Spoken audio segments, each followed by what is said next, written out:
Welcome to another night of Reddit stories to fall asleep to. Whether you're winding down after a long day or just looking for a peaceful escape, we've got a selection of stories that will ease your mind and carry you into the night. We'll dive into the world of heartfelt confessions, unexpected twists and touching moments from real people, just like you, who've shared their experiences on Reddit. These stories are meant to relax, entertain and soothe you into a calm state, perfect for drifting off into dreamland. So, settle in, get cozy, and let the stories take you on a gentle journey. Take a deep breath. Let go of the stress from today. It's time to relax. Let's get started. Am I the a-hole for exposing my twin sister's double life after she tried to steal my identity to marry my fiancé? Let me start with the most shocking thing. I, F30, found out that my twin sister was planning to legally replace me. Not just date my ex, not just steal my job, not just impersonate me for a weekend. She was preparing to take over my life, name, social security number, fiancé, everything, and vanish me. I know how insane that sounds, but I swear it's true, and I have the receipts, the photos, the altered documents, the audio recordings, the private investigator's report. I didn't want to go scorched earth. I didn't want to be the villain of our family. But what else was I supposed to do when someone you've loved since before you had language starts slowly, methodically trying to erase you? This story starts years ago. My sister and I are identical twins, mirror images. But that's where the similarities end. I'm quieter, more anxious. She's outgoing, magnetic, charming. People are always drawn to her. Teachers, friends, bosses. Me?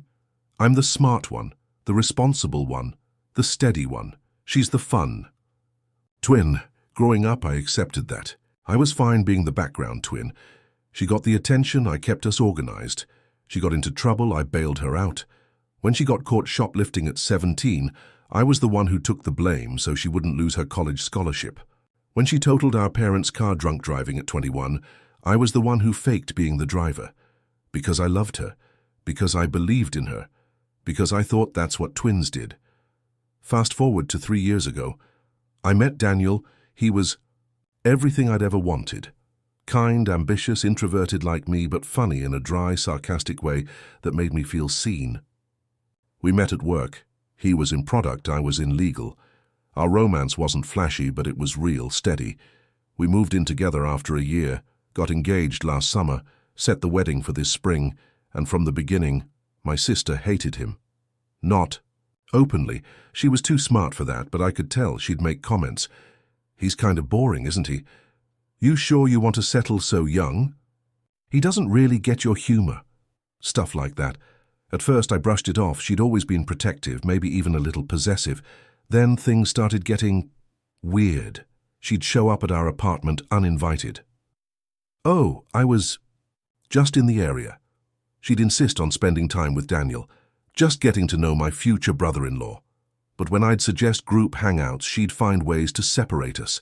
One time I walked in on her sitting way too close to him on the couch. Her hand was on his knee. When I confronted her, she laughed it off. You're being paranoid. God, you've always been so jealous. Jealous? Of what? Of her charisma? Of the way she could lie so easily? That word stuck in my head, so I started paying attention. Noticing things, like how Daniel sometimes called me Leah, her name, when he was sleepy, or how he reacted strangely when I wore her favorite perfume, or how he mentioned that time we went to the lake house, even though I had never been there with him, but she had. And then came the text. It was a random Tuesday night.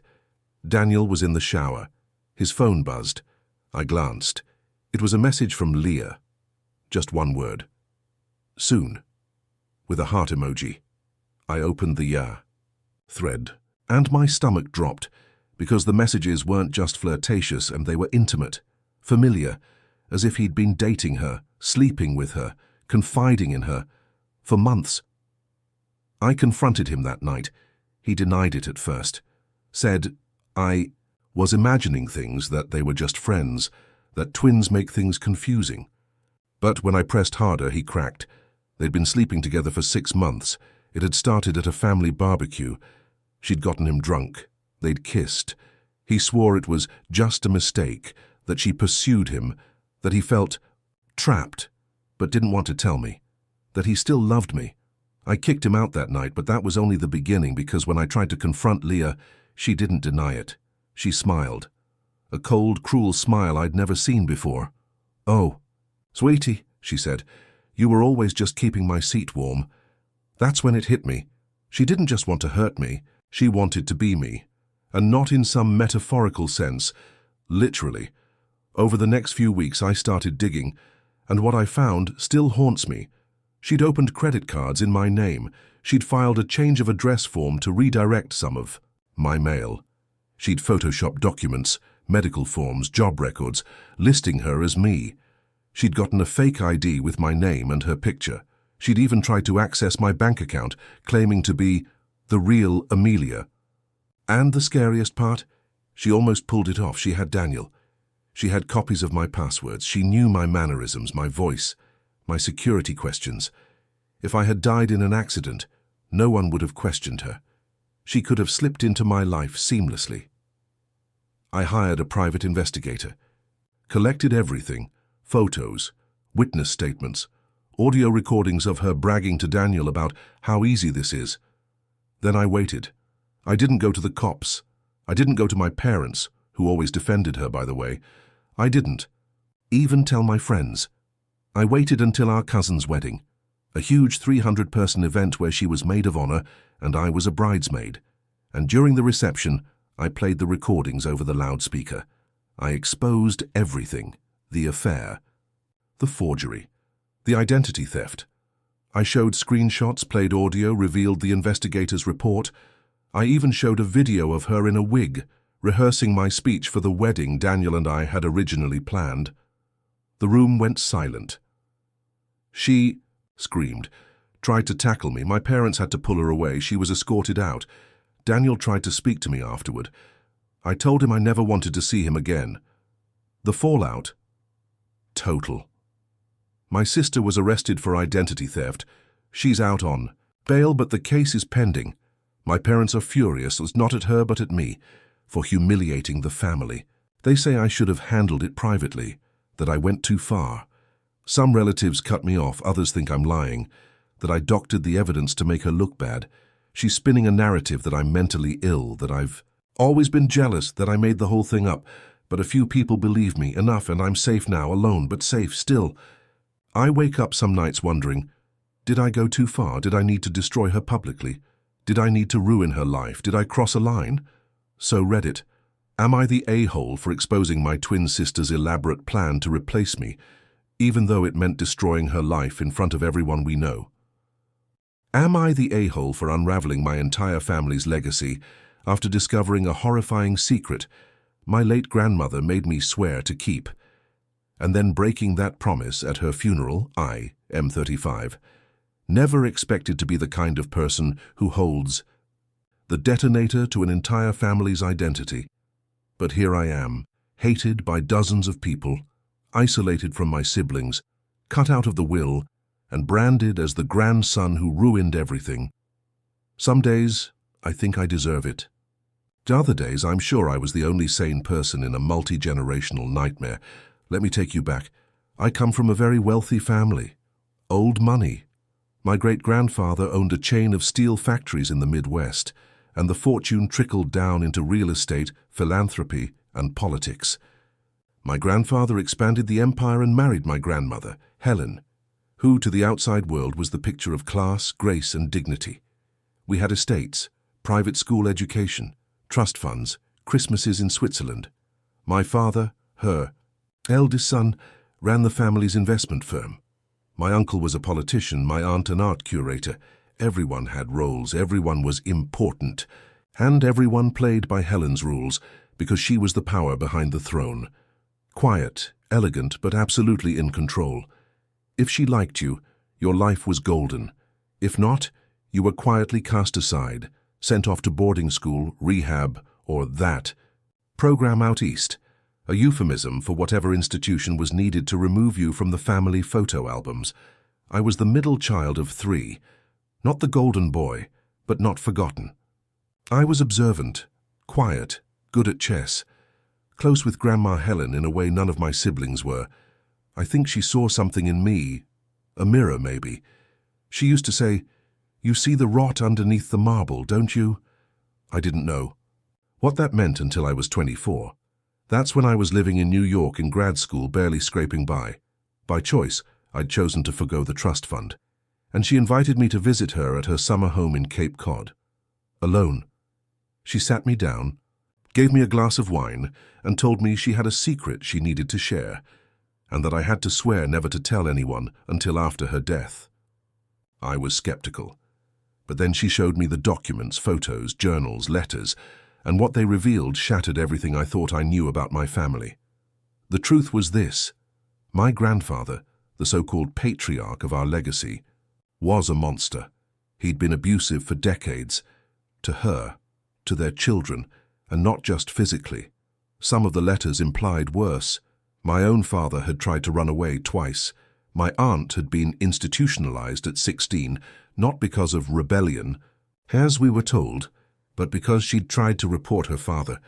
And Helen, my regal, untouchable grandmother, had enabled it all, at first until one night in 1972, when she made a decision that would change everything. She killed him, pushed him down the marble staircase in their Connecticut mansion, broke his neck, called it an accident, convinced everyone it was a tragic fall. Then she rewrote the story. He became a saint, a visionary.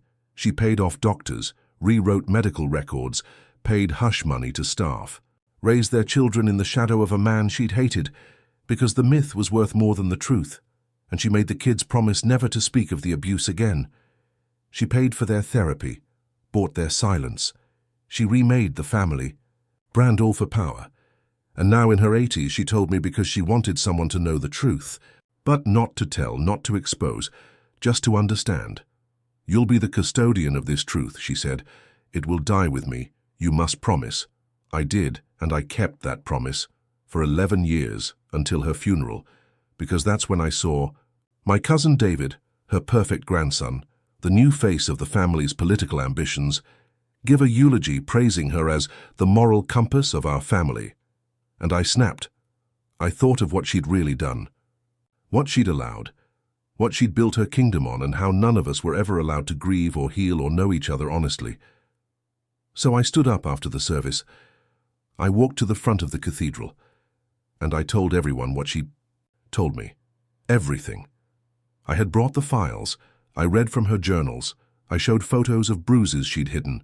I read the letter my aunt wrote when she was 16, begging to be believed. I showed the real autopsy report. I told them their beloved matriarch was a murderer, and that she had saved them, yes, but also enslaved them to a myth that had poisoned every generation after. The room was silent. People started crying. Some walked out. Others screamed at. Me, my aunt collapsed. The fallout was nuclear. My parents disowned me. My siblings blocked me. The family lawyer accused me of forging documents. He later retracted. Half the family says I'm mentally ill. The other half is silent. A few have reached out to say they believe me, quietly, secretly, but no one is standing with me publicly.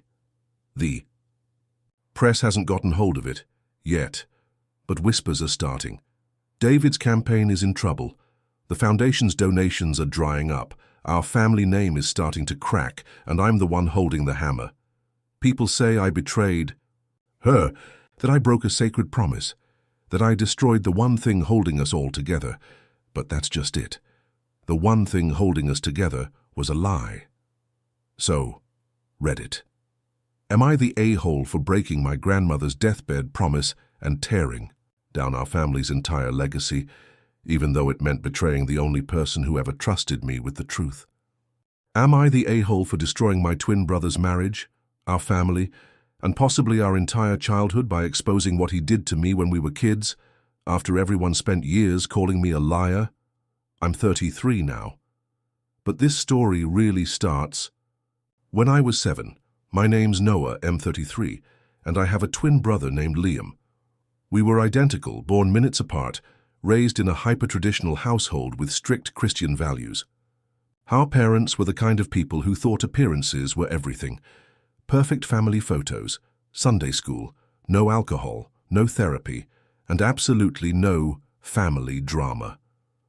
From the outside, we were the golden boys. From the inside, we were fractured. From the beginning. Because Liam, my twin, was their favorite, and not in the vague, subtle way a lot of siblings experience favoritism. I mean full-blown obsession. He was the charming one, the athletic one, the clever one who always had the right answer and the innocent smile and the boys will be boys pass that let him do whatever he wanted without consequences. I was quieter, smaller, nervous, always trying to stay out of his shadow. When we were 6, things started to happen, things I didn't have the language for until I was much older. Liam would touch me when our parents weren't around. He'd do it like a game, like a secret. He'd whisper that it was a twin thing and that I was the weird one for flinching. Sometimes he'd laugh. Sometimes he'd get mad and threaten to tell our parents that I'd stolen something if I didn't let him. Once he told me if I said anything, he'd kill our dog. I believed him. It went on for years. Little moments, in closets, under blankets, on long car rides where he'd pretend to sleep. I tried to tell our mother once. I said Liam was being weird and making me uncomfortable. She said, "That's your twin. He's just playing. Don't be dramatic." So I stopped trying. At 13, it finally stopped. He got into sports. Girls started noticing him. He stopped looking at me that way, but by then I was broken. I didn't trust anyone. I had night terrors. I hated my body. I started self-harming. I told a youth pastor once, and he said, "You're letting the devil tempt you with false memories. Forgive your brother. He's your blood." That was the last time I tried to tell anyone for nearly 15 years. Liam thrived. Scholarships, med school, married young, beautiful wife named Kayla, 3 kids, suburban house, respectable job. Meanwhile, I drifted, community college dropout, struggled with addiction, depression, got clean in my mid-20s, worked in non-profits, still single, still haunted, but I never forgot. When I was 30, I finally told my therapist the full story. She told me plainly, "That was abuse. You were abused." And hearing someone validate that, really say it out loud, cracked something inside me. Started writing it all down. Dates, memories, triggers. I wasn't sure what I was going to do with it. Maybe nothing. But then, 2 years ago, my father had a heart attack. The whole family came together for the hospital stay. It was tense. Seeing Liam again made my skin crawl. He acted like we were best friends, hugged me, called me Noe. Tried to reminisce about our childhood like none of it had happened. I played along because I had no choice, until I saw him alone in the waiting room with his oldest son, and I saw him touch the boy's back in a way that made me freeze. Maybe it was innocent, maybe it wasn't. But it triggered everything, and something inside me snapped. I pulled Kayla aside the next day. We'd never been close, but she'd always been kind to me. I told her I needed to tell her something that might ruin her life. She agreed to meet me the next week, alone. We met at a diner. I told her everything. I didn't hold back. I showed her the journal, the timeline, the scars, literal and emotional. I told her I wasn't accusing him of abusing their kids, but I couldn't ignore what he did to me. That she deserved to know who she married. That someone needed to see me. She didn't say much, just nodded, asked a few quiet questions, and left. 3 days later, everything exploded. Kayla took the kids and left Liam, filed for divorce, told my parents what I'd said. They called me a liar, said I was jealous, said I was mentally ill, that I'd always resented Liam and made things up. Liam went full nuclear, called me a sick freak, accused me of trying to steal his family. He even tried to say I was the one who experimented on him as a kid. Kayla didn't believe him. She said it explained too much, his repressed behavior, his control issues, the unexplained bursts of rage, the way he'd always avoided talking about his childhood. She said she believed me, but no one else did. My parents cut me off, said I wasn't welcome in the house anymore. Extended family followed their lead. My father refused to speak to me on his deathbed, calling me a perverted Judas. My mother told people I was possessed by bitterness. Liam lost his job after Kayla told his boss why she was divorcing him. He's now living with our cousin. He still has joint custody of the kids, though Kayla's fighting it. There's no legal proof of what he did to me, and he's never been formally accused of harming the kids. I'm now the pariah, the crazy twin, the one who destroyed the family. Even people who believe me have asked if maybe I should have just stayed quiet. What good did it do? They ask. Why now? Why not just let the past die? But I couldn't. I couldn't carry the silence anymore. Not when it kept poisoning me. Not when I kept wondering who else he might hurt. Not when no one had ever looked me in the eye and said, "I believe you." Kayla said it. Her kids, they send me cards now. They still call me Uncle Noah. Sometimes I think that's enough. Sometimes I lie awake at night and wonder if I really did ruin everything. So tell me, Reddit, am I the a-hole for destroying my twin brother's life and our family by exposing what he did to me, even if I waited decades to do it? Am I the a-hole for revealing that my older brother is actually my biological father and ruining 3 generations of my family in one night? I didn't find out the truth about my life until I was 28 years old, and by then, everything I thought I knew was already a carefully constructed lie. The kind of lie that's designed to bury itself deep in your bones, grow quietly inside your blood, and only wake up when the pain is loud enough to finally rip the walls down. When the lie woke up in my life, it shattered everything, and I was the one who finally dragged it into the light. My name's Isaac, now 30M. I grew up in a small conservative town where families were tight-knit, reputations mattered, and secrets were swept under church pews and porch steps. My parents, David and Marlene, had me late in life. My mother was 42 when she had me. My dad was 45. I had 2 older siblings, Rebecca, 17 years older than me, and Aaron, 14 years older. Aaron was always my favorite. He was wild and free and funny. He let me watch R-rated movies when Mom wasn't home. He took me to baseball games and concerts. He was the one I called when I had my first heartbreak. When I was 10, he left for college out of state, and I cried for weeks. Our relationship stayed strong even as I got older. We texted every week, called every Sunday. He became a high school teacher and eventually got married to his longtime girlfriend, Sarah. I was the best man at his wedding. I always felt like I could tell him anything. Rebecca was the opposite. Cold, distant, controlling. She got married when I was 7 and moved to another state. She rarely visited.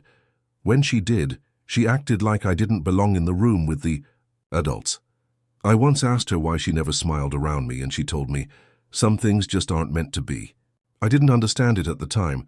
There were always little oddities, like how I never saw any baby photos of myself, just toddler pictures, or how my parents refused to talk about my birth.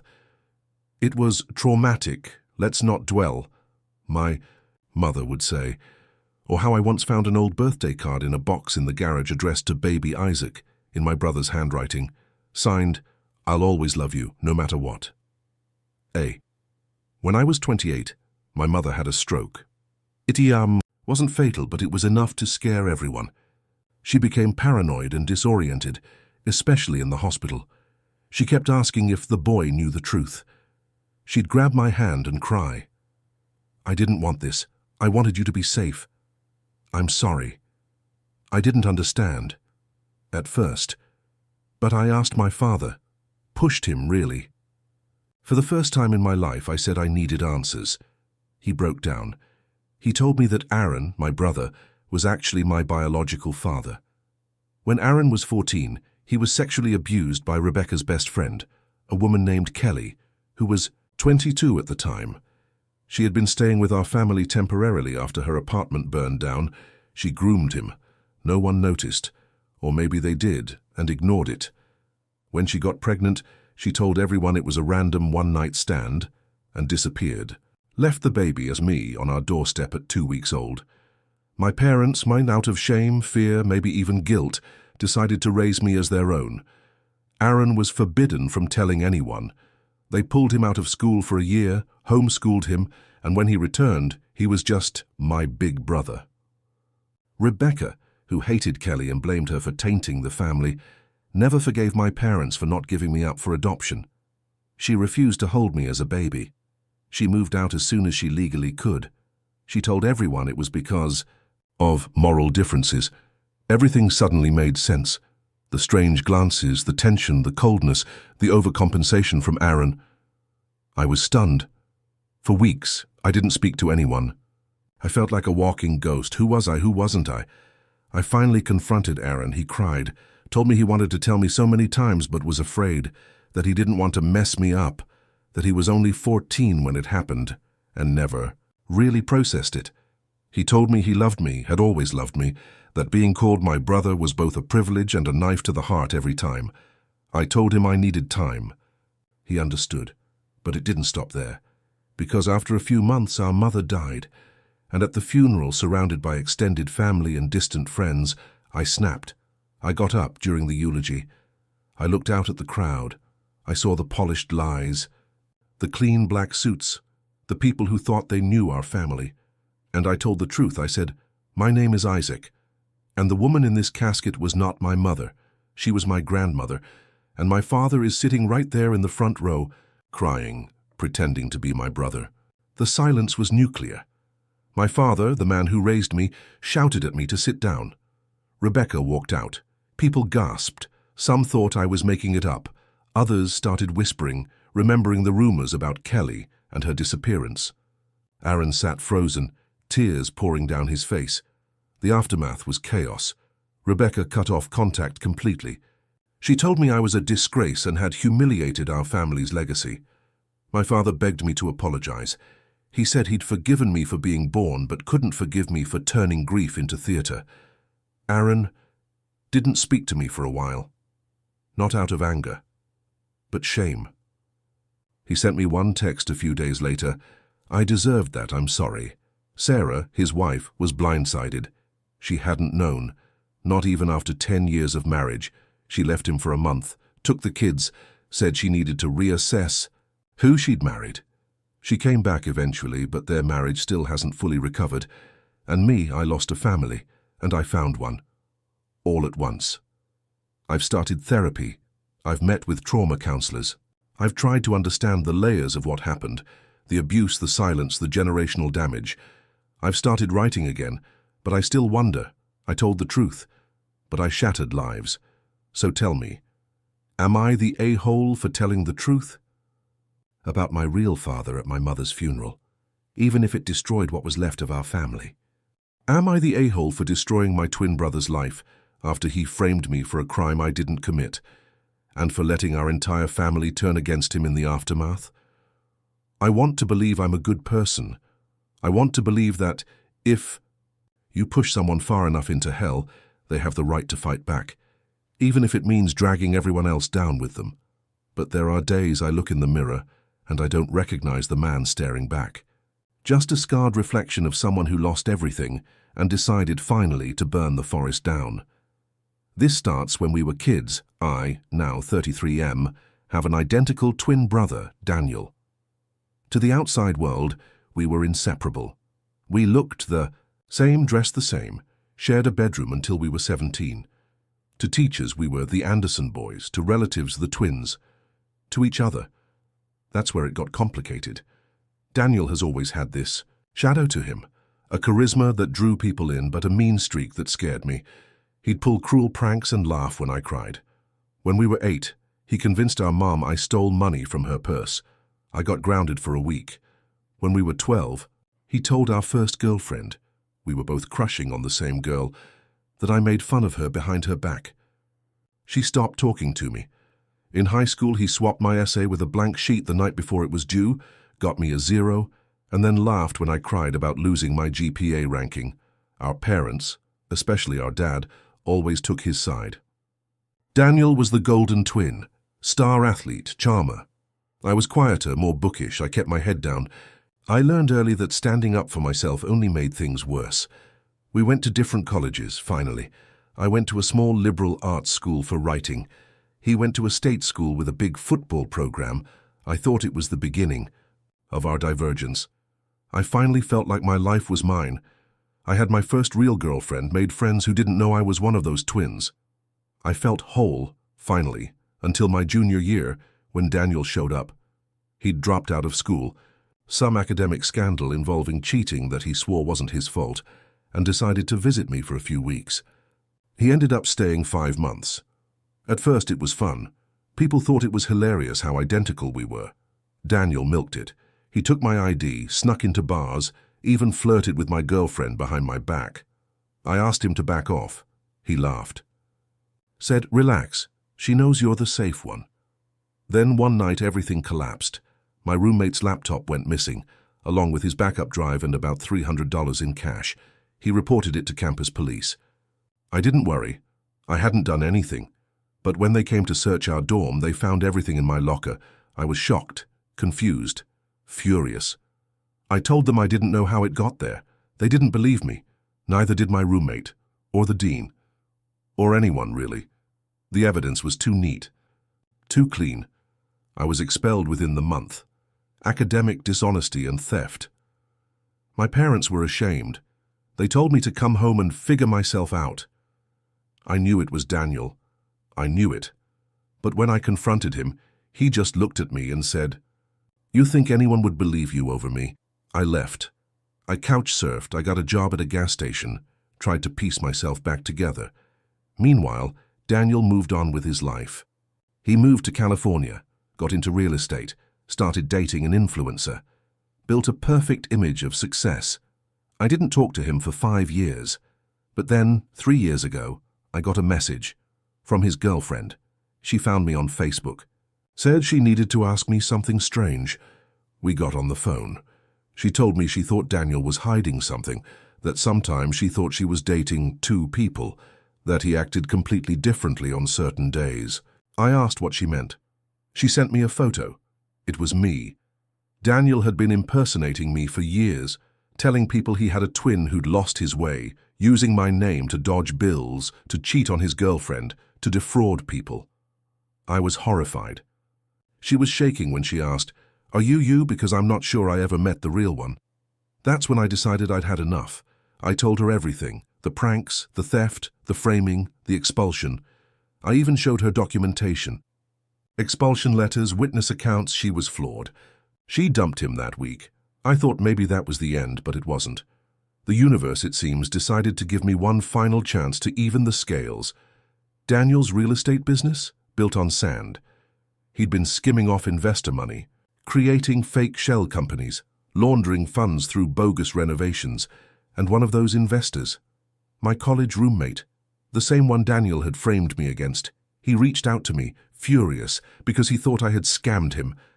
But this time I had years of documentation, including messages from Daniel admitting to impersonating me.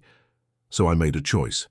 I went to the authorities, and I gave them everything, every email, every document, every message, every false identity. Every bank transaction I could find. Daniel was arrested 6 months later. Wire fraud, identity theft, tax evasion. He's still awaiting sentencing, but the charges carry up to 30 years. My parents, they lost their minds.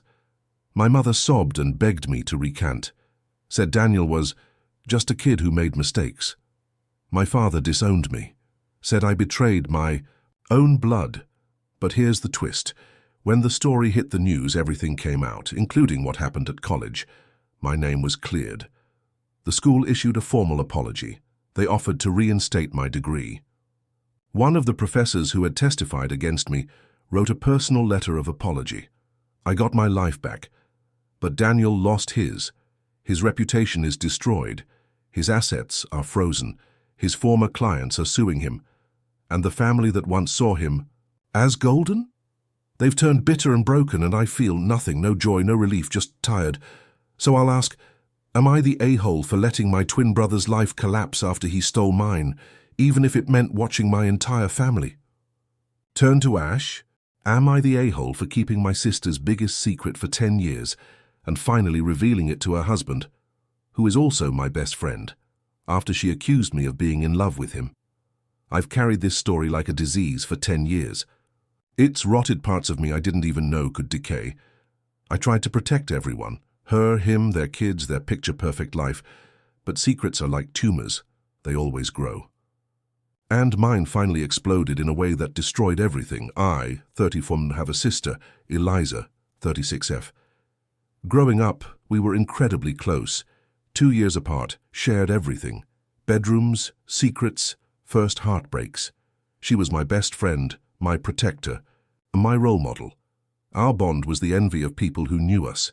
When she started dating Alex, 35M, in college, a guy I instantly clicked with, I was thrilled.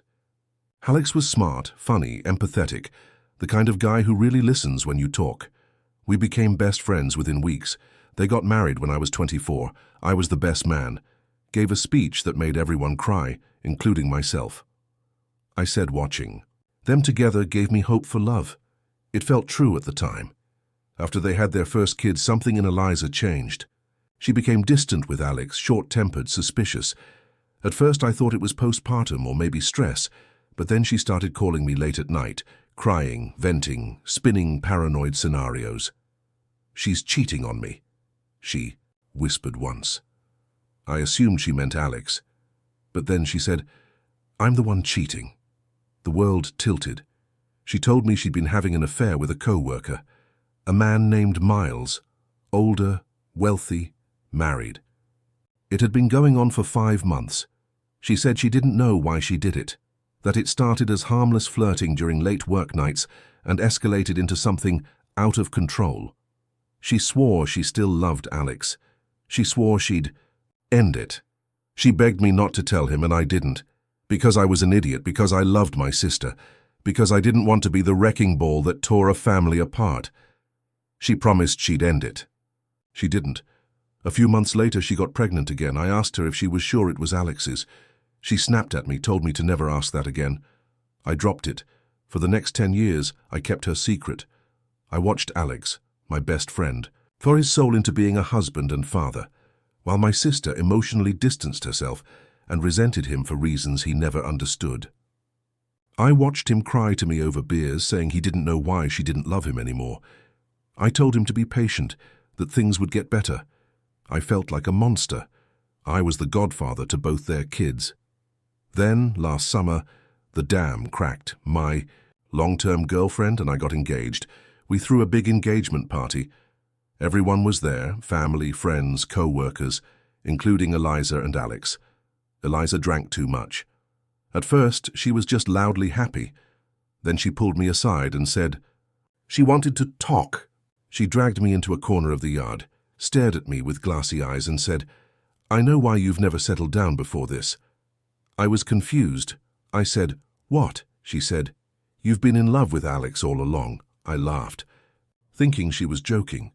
She wasn't. She got furious, said I was always inserting myself into their marriage, that I couldn't stand not being the most important person in his life, that I used her affair as leverage to make myself feel superior. I was stunned. I told her to stop talking. She doubled down, called me emotionally manipulative, said she knew I kept her secret because it gave me power. And that's when I snapped. Not loudly, not publicly, quietly, controlled, cold. I looked her in the eye and said, "If you really believe I've been manipulating you for a decade, then maybe it's time Alex knew what you've been hiding for 10 years. Her face went white. I left the party early. 2 days later, I told Alex everything. I met him at our usual bar. I brought printed emails Eliza had forwarded me back then, screenshots of messages, even a photo she'd once drunkenly sent me of her and Miles in a hotel mirror. I told him I didn't want to hurt him, that I hated myself for not telling him sooner, that I stayed quiet out of loyalty, fear, love. Pick your poison. He didn't say a word for a long time. Then he said, "She always said I was the liar." Then he got up and left. The aftermath was nuclear. He filed for separation within a week, moved out, asked for a paternity test. Turns out one of the kids is his, the other is Miles's. He cried when he told me. Said he'd suspected but hoped he was wrong. He said, "I thought you of all people would have my back." Eliza is livid. She says I betrayed her, says I ruined her life, says I turned her kid's world upside down. Our parents are split. Mom thinks I picked sides. Dad thinks I did the right thing too late. My fiancé supports me but quietly asked if I'd ever keep something that big from her. The kids, they're confused. They don't know the full truth, just that Mom and Dad aren't living together anymore. One of them doesn't speak to Eliza now. The other clings to her like a lifeline. Alex won't speak to me. Won't return calls or texts. I think I broke something that can't be fixed. I thought I was doing the right thing, finally. But I still feel like I'm drowning in guilt. So tell me, am I the a-hole for revealing my sister's secret after 10 years because she accused me of being in love with her husband? Am I the a-hole for secretly DNA testing my son after years of suspicion and accidentally blowing up my wife's entire family in the process? I never thought I'd be the guy to write one of these posts. I always thought I had a solid moral compass, that I was level-headed, rational, that I was better than the paranoid husbands you hear about online who don't trust their wives and go behind their backs doing sneaky paternity tests. But here I am, I, 38M, have been married to my wife, Laura, 37F, for 11 years. We met in college, had a whirlwind romance, got married right after graduation. She was everything I ever wanted, brilliant, funny, warm, and deeply connected to her family. Her parents treated me like one of their own. Her older brother, Jean, 39mm, and I became friends. It felt like I married into a dream family. We have 2 children. Our daughter Lily is 9. Our son Ethan is 6. I love them both fiercely to the point where it hurts. I've been there for every diaper, every scraped knee, every science fair, every nightmare. I've worked brutal hours in construction management to give them a good life. I'd have taken a bullet for any of them. That's what makes this so unbearable. For years I ignored the whispers in my head that Ethan looked nothing like me, that he didn't even really look like Laura. Not in the way Lily does anyway. Lily has my hazel eyes, my jawline, her mother's curls. Ethan? Pale blue eyes, blonde hair so light it's almost white, a nose I've never seen in either family. People used to comment on it constantly when he was a baby. Where'd he get those eyes? He looks like a little Viking, I'd laugh it off. Genetics are weird, recessive genes, blah, blah, blah. But the thoughts kept creeping in, especially as he got older. The timeline of when Laura got pregnant with him started to gnaw at me. She and I had a rough patch around then. We were trying for a second baby, but I was working out of state, on a project for 2 months. When she told me she was pregnant, I was surprised but thrilled. I figured one of our brief visits had done the trick. But then, last fall, the whispers got louder. Laura's brother Sean made a passing joke at a barbecue. We were drinking and Ethan was playing in the yard. Sean said, "Hey, little guy's got your arm on him." "Well, not yours, but you know what I mean." I said, "What do you mean?" He just laughed and waved it off like it was a joke. But his face turned red. That night, I couldn't sleep. So, I did something I'm not proud of. I bought a DNA test online, one of those home kits. I swabbed Ethan one morning when he was brushing his teeth, told him it was a game. I swabbed myself later. I mailed them in. And I waited. The results came back a month later. 0% chance of paternity. Not my son. I sat there staring at the screen, shaking. I felt like the floor had dropped out from under me. My hands wouldn't stop trembling. I couldn't breathe. Confronted Laura that night. I didn't yell, I didn't rage. I just showed her the results and said, "Tell me everything." At first she denied it. Then she claimed the test must be faulty. Then she started crying. Said she made a mistake. Said she'd slept with someone once during our rough patch when she was lonely and I was away. I asked her who. She wouldn't say. I asked again. Again she refused. I told her calmly, "If you don't tell me, I'll find out." She broke down and whispered, "It was Sean, her brother, her married brother." I felt like I was going to throw up. I genuinely thought I was hallucinating. I asked her to repeat herself. She did. "Sean, it was Sean. It only happened once, I swear." I left. I checked into a hotel for the night, then another night, then a week. She begged me not to tell anyone. Said it would destroy the family. Said Sean's wife, Hannah, didn't deserve to have her life blown up over a one-time mistake, that Ethan didn't need to grow up knowing he was the product of something so awful. But I couldn't keep it in. I told Hannah. I felt like she deserved to know. She had a right to the truth and to choose what she wanted to do with the information. She sobbed. She left Sean, took their 2 kids and went to stay with her sister. When Sean tried to call me, I didn't answer. I thought that would be the end of it, but oh no, Laura's family closed ranks, hard. Her parents accused me of destroying the family over something that happened years ago and didn't matter anymore. Her mother called me and screamed at me for dragging Ethan into adult drama. Laura's dad begged me to reconsider for the sake of the children. Sean sent me a 3-page email, apologizing but also minimizing, saying he was drunk, that it wasn't planned, that it was a moment of weakness. He begged me not to cut Ethan out of my life, said, "You've been the only dad he's ever known. And the worst part? He's right. Ethan is my son. Emotionally, spiritually, practically. I raised him. I taught him how to ride a bike. I took him to his first day of school. I've cleaned up his vomit and held him when he cried about monsters under his bed. But now every time I look at him, I see Sean, his eyes, his smile, his damn laugh. I didn't tell Ethan the truth. I won't. Not now. He's too young. Maybe someday. Maybe never. I don't know. Laura and I are now separated. I told her I can't be with someone who betrayed me on that level, with that person. She's in therapy. She's trying to fight for the marriage, but I don't know if there's anything left to fight for. Some betrayals are just radioactive. My own parents are stunned. My mom wants me to forgive and move forward. My dad says, "Blood isn't everything. You raised that boy." My friends are split. Half say I should take Laura to the cleaners in court. The other half say I need to think about Ethan's emotional well-being before burning it all down. So here I am, torn, devastated, lost, and wondering, am I the a-hole for secretly DNA testing my son and detonating an entire family because I couldn't silence the doubt? Am I the a-hole for telling my daughter the truth about why I cut her mother off, ruining her image of her mum forever?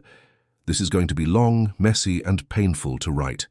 But I need objective strangers to weigh in, because the fallout from this has ripped my family into pieces, and I'm starting to question if I truly did the right thing, or if I let my own bitterness poison my daughter. I, 46M, was married to my ex-wife, Rachel, 44F, for 12 years. We were high school sweethearts, stayed together through college, got married in our mid-20s, had our daughter, Emma, 17F, a few years later. For a long time, I thought I had the perfect life, beautiful wife, lovely daughter, house in the suburbs, 2 dogs, the whole cliché. Rachel was always the golden one in our relationship, charismatic, graceful, the kind of woman people admired. She ran a successful local interior design business and was always on community boards and parent-teacher associations. Everyone loved Rachel. I loved her too, or at least the version. I thought she was 7 years ago. Everything blew up. I found out she had been having a long-term affair with her business partner, Nick. I discovered it by accident. She left her iPad at home one day while it was still connected to her iMessages. I saw a stream of disgusting, intimate texts and photos. Some of it was from inside our home on our couch. While I was at work, I confronted her. At first, she denied it. Then she blamed me, said I'd been emotionally distant, too focused, on work, that I didn't make her feel desired. She tried to say it just happened and she didn't mean to hurt anyone. I was destroyed. I cried. I screamed. I begged her to come clean and end it. Instead, she packed a bag and left to clear her head, which really meant staying with Nick. What followed was the ugliest divorce you can imagine. Rachel weaponized Emma against me. She painted me as cold, controlling, and unloving. She told Emma lies about how I had pushed her away. She never admitted to the affair. She said we had simply grown apart. I wanted to scream the truth, but at the time, Emma was 10. I thought shielding her from the ugliness was the right thing to. So I took the high road, or tried to. I didn't fight for full custody because I didn't want to rip Emma away from her mom. We did 50-50. I paid alimony and child support, even though Rachel had a successful business and lived with her affair partner within 6 months of our separation. Emma always adored her mom. I think she saw her as this glamorous, elegant figure. And because Rachel curated this perfect narrative, 2 adults who fell out of love but still love their daughter, Emma bought it. I never corrected the record. I let her believe it because I didn't want to ruin her relationship with her mum. I just bottled the resentment, the betrayal, the nights I cried in the dark while Emma was asleep in the next room. Fast forward to now. Emma's 17, finishing high school, prepping for college. We've stayed close. I've always been the boring parent, the one who helps with homework and teaches her how to budget. Rachel has always been the fun parent, spontaneous. Vacations, lavish gifts, no rules. It annoyed me, but I kept quiet. Then last month, Rachel and Nick announced they were getting married. Emma was over the moon. She came over crying happy tears, saying she'd always wanted them to be official. She asked me to come to the wedding. I said no, gently. She pressed, confused, and I finally said, "Emma, I'm not going to the wedding of the man who destroyed my marriage." Her face fell. "What do you mean?" she asked. I told her the truth. I told her everything, that Rachel had cheated, lied, manipulated the narrative, turned Emma against me with half-truths.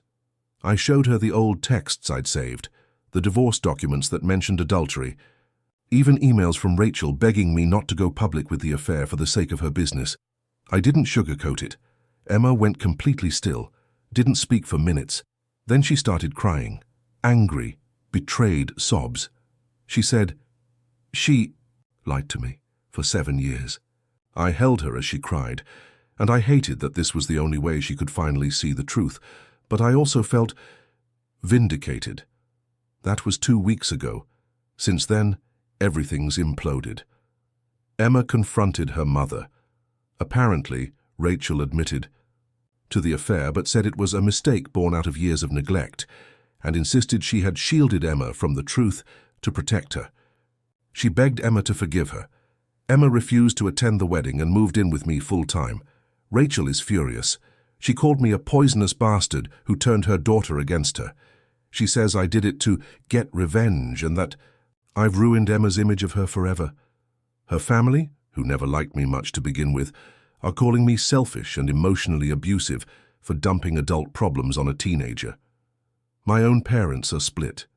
My mum thinks I should have told Emma years ago. My dad thinks I should have never told her at all. My brother says I just wanted to win some imaginary competition with Rachel. Emma, for her part, says she's glad I told her. But I see the pain in her eyes, the confusion, the heartbreak. She won't even speak to her mom. She's declined her wedding invite. Rachel texted me yesterday saying, "You've broken something that can't be fixed." So, did I? Am I the a-hole for telling my daughter the truth about her mother's affair, even if it shattered their relationship?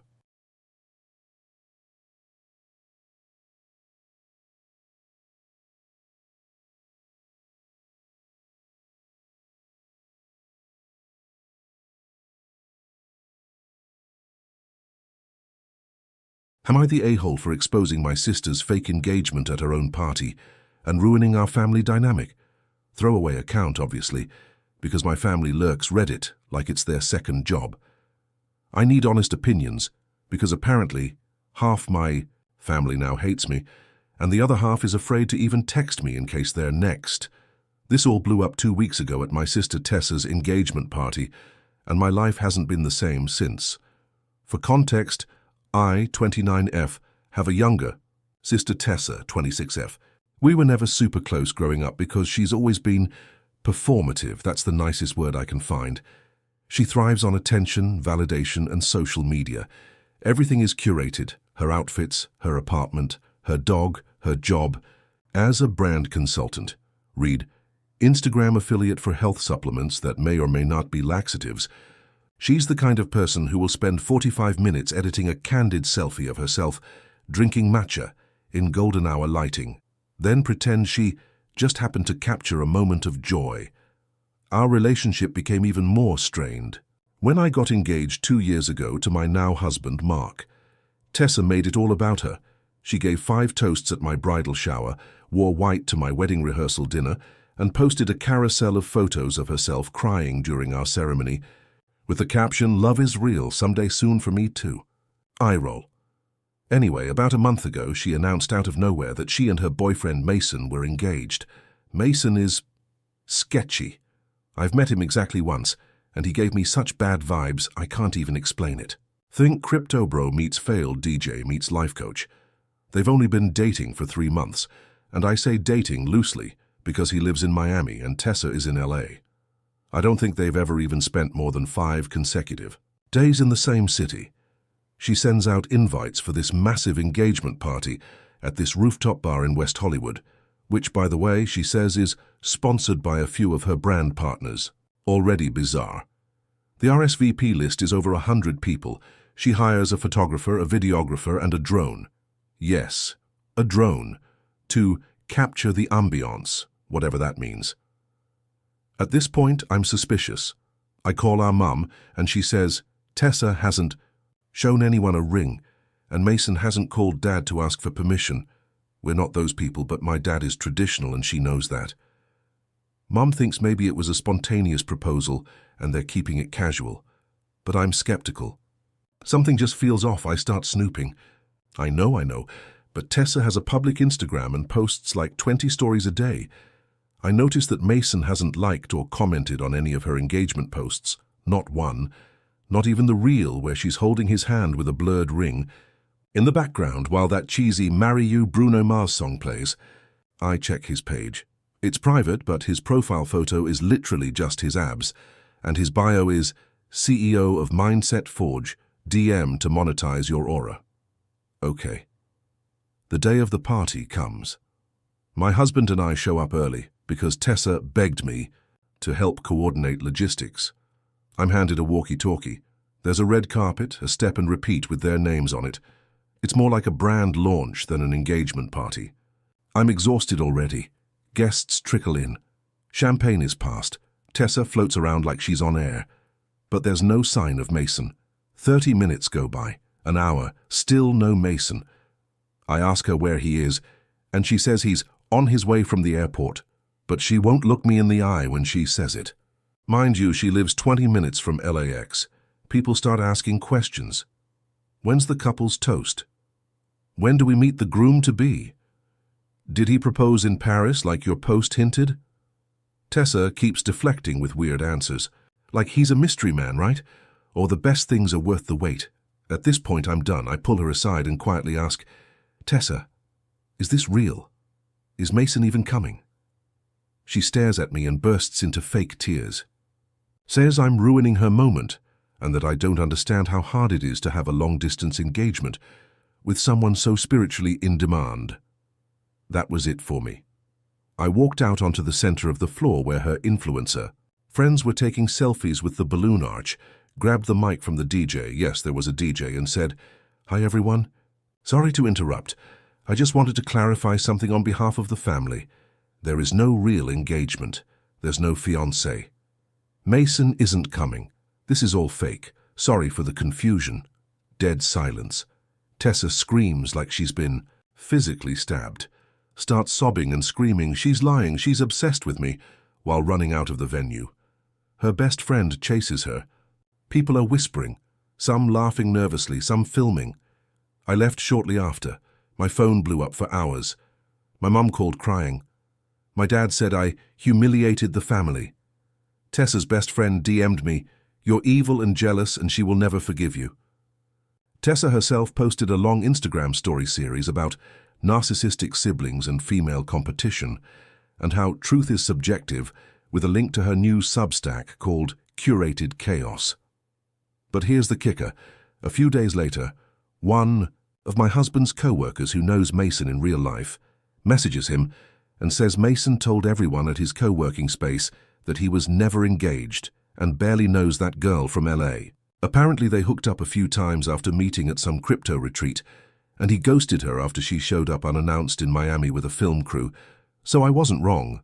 I wasn't lying. It was fake. The engagement, the party, all of it. Fabricated. Manufactured for content. But now I'm the villain in our family. My mum says I should have pulled her aside privately. My dad won't answer my calls. Tessa has blocked me on everything and told extended family that I'm a toxic abuser. Even some of my cousins say I should have let her have her moment. Even if it wasn't real because it wasn't hurting anyone. But isn't deception harmful?